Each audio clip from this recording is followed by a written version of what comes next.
दोस्तों बजट 2025 में किसान भाई लोगों के लिए भी सरकार ने कुछ पिटारे खोले हैं। अब किसानों की खेती करना और भी ज्यादा आसान होगा। आइए देखते हैं आज देश की वित्त मंत्री निर्मला सीतारमण ने किसानों को क्या क्या बड़े तोहफे दिए इस बार के बजट में। टोटल दोस्तों 6 नई योजनाओं का ऐलान किया है, जिसमें सबसे अहम घोषणा ये रही कि किसान क्रेडिट कार्ड की योजना पर जो लोन की सीमा थी उसको बढ़ाकर 5 लाख रुपए कर दिया है, जो कि पहले 3 लाख रुपए तक ही थी। इसके अलावा भी किसानों को कम ब्याज दरों पर लोन मिल पाएगा। पीएम धन धान्य योजना की भी घोषणा की गई है। ये योजना क्या है ये भी जानेंगे अपन। इस बजट पर देश के प्रधानमंत्री नरेंद्र मोदी ने कहा कि ये आम आदमी का बजट है, इससे देश के नागरिकों की जेब भरेगी। तो वहीं विपक्ष से राहुल गांधी बोले कि बुलेट इंजरी पर बैंडेड जैसा बजट रहा। खैर बजट की प्रतिक्रियाओं पर ना जाते हुए अभी अपन बात करते हैं किसानों के लिए क्या क्या काम की योजनाएं शुरू हुई है इस बार के बजट में। तो देखिए सबसे महत्वपूर्ण घोषणा किसान क्रेडिट कार्ड को लेकर। केसीसी स्कीम साल 1998 में शुरू हुई थी। इस योजना के तहत किसान भाई लोग 7% ब्याज दर पर 5 लाख रुपए तक का लोन ले सकते हैं, और अगर उस लोन को भी वक्त पर जमा कराएंगे तो 4% ही ब्याज देना होगा। और ब्याज में 3% छूट पाने के लिए 3 लाख रुपए तक की ही लोन की लिमिट है, लेकिन कुल लिमिट को इस बार 3 लाख से बढ़ाकर 5 लाख रुपए कर दिया। इस योजना का फायदा हमारे देश के 7.5 करोड़ से भी ज्यादा किसानों को मिलेगा। हालांकि दोस्तों दुखद बात यह रही कि किसानों के लिए इस योजना के अलावा बजट में कोई काम की किसी बड़ी नई योजना की घोषणा नहीं हुई है। वैसे तो बजट में 4 और बड़ी घोषणाएं की है सरकार ने। एक तो प्रधानमंत्री धन धान्य योजना शुरू करने का ऐलान किया। इसके तहत 1.5 करोड़ से भी ज्यादा किसानों को स्किल और टेक्नोलॉजी से जोड़ा जाएगा। मतलब किसान भाई लोगों को आधुनिक तकनीकें सिखाई जाएगी खेती में इम्प्लीमेंट करने के लिए। वहीं हमारे देश के बुजुर्गों के लिए भी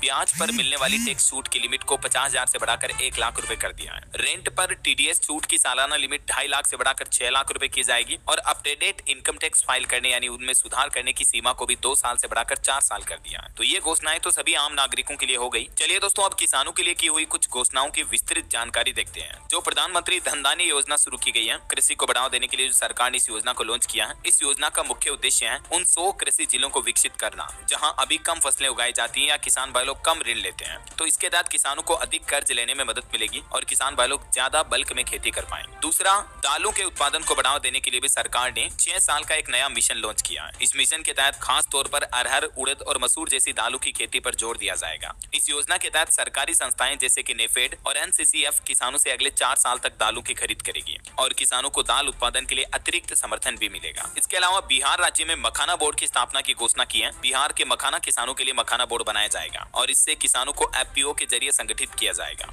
जिससे कि उन्हें डायरेक्ट सरकारी योजनाओं का मतलब सीधा लाभ मिल पाएगा। मखाने के प्रोसेसिंग और मार्केटिंग में सुधार होगा और मखाना बोर्ड बनने से सभी योजनाएं एक साथ भी जुड़ सकेगी। अगली घोषणा रही है किसान क्रेडिट कार्ड केसीसी की लिमिट सीमा को बढ़ा दिया। मैंने आपको बताया 3 लाख से बढ़ाकर 5 लाख कर दिया है और इसका फायदा किसानों, मछुआरों और डेयरी किसानों को भी मिलेगा। 75 साल तक की उम्र के किसान ये कार्ड बनवा सकते हैं। केसीसी कार्ड की वैलिडिटी 5 साल की होगी और ये अमाउंट एटीएम, स्मार्ट कार्ड और मोबाइल बैंकिंग के जरिए भी किसान भाई लोग निकाल पाएंगे। जून 2023 तक के डेटा के मुताबिक अभी हमारे देश भर में 7.5 करोड़ किसानों के पास केसीसी कार्ड है। अगली घोषणा रही दोस्तों नए बीज और किसानों के लिए रिसर्च पर जोर दिया जाएगा। कृषि में नई टेक्नोलॉजी को बढ़ावा देने के लिए रिसर्च पारिस्थितिकी तंत्र मिशन शुरू किया जाएगा। ये मिशन अधिक उपज देने वाले, कीट प्रतिरोधी और जलवायु सहिष्णु बीजों को विकसित करने पर केंद्रित होगा। 100 से भी ज्यादा नई बीज किस्मों को 2024 में व्यावसायिक रूप से जारी किया जाएगा। वहीं कपास उत्पादन के लिए स्पेशल 5 साल की योजना शुरू करने का फैसला किया। सरकार ने एक विशेष मिशन लॉन्च किया और इसका लक्ष्य है एक्स्ट्रा लॉन्ग स्पेटल कपास की किस्मों को बढ़ावा देना और भारतीय कपड़ा उद्योग को मजबूत करना। वहीं दूसरी ओर बागवानी उत्पादों, फल सब्जियों की बढ़ती मांग को देखते हुए अन्य फल और सब्जी उत्पादकों को भी समर्थन दिया जाएगा। सप्लाई चेन और प्रोसेसिंग को मजबूत किया जाएगा। और भी किसानों से जुड़े कुछ अहम ऐलान हुए हैं। अन्य घोषणाओं में असम के नाम रूप में 12.5 लाख टन क्षमता का नया यूरिया संयंत्र स्थापित किया जाएगा, जो कि उर्वरक की उपलब्धता बढ़ाने और किसानों की जरूरतों को पूरा करने में मदद करेगा। वहीं दोस्तों भारत अभी दुनिया में दूसरा सबसे बड़ा मछली उत्पादक देश है और इस मछली उत्पादन को और भी आगे ले जाने के लिए सरकार ने 60,000 करोड़ रुपए के समुद्री खाद्य निर्यात की योजना भी बनाई है। वित्त मंत्री ने डायरेक्टली घोषणा की है अंडमान निकोबार और लक्षद्वीप में भी मछली पालन को बढ़ावा दिया जाएगा। तो इससे